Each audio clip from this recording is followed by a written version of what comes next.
Hello, my name is Kate, and today I would love to share a couple of thoughts with you based on today's passage from the first book of Thessalonians, and it's stretching verses in chapter 2 and chapter 3. When I read through this passage, the first thing that struck me was this overarching theme that seems to be really connected with the Emmanuel past, present and future theme that we looked at as a church at the beginning of the term. And I love it when God speaks through different things about different themes, about the same theme.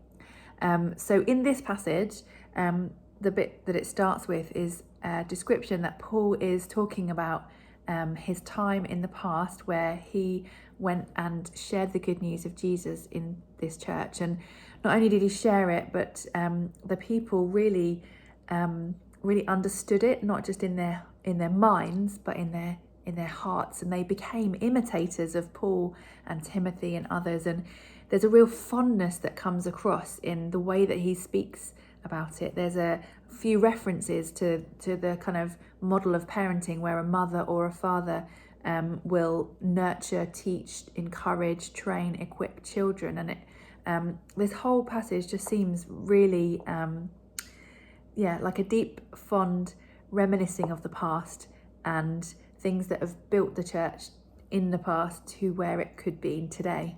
And then it moves on to the next section where right now both Paul and Timothy, as well as the church in Thessalonica itself, has been suffering and they've been separate. They're not in the same place at the moment, and there's a real deep longing in this kind of present section where Paul really wants to go back and see the people, and he longs to be with them, and he has it just comes across in loads of different sentences how he just really wants to go back and visit. And unfortunately there's just loads of circumstances that are preventing that from being a possibility.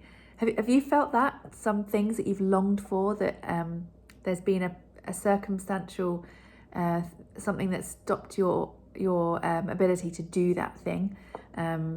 Obviously coming out of the lockdown and COVID times has meant lots of different things have happened which have prevented us from seeing family, being in a room of lots of people, traveling even. Then we've had a fuel drama, so like lots of different things have been happening to us which are not the same kind of examples that Paul's facing, but what the point is that there's this kind of separation that's being forced, and he's concerned. He wants to go and visit.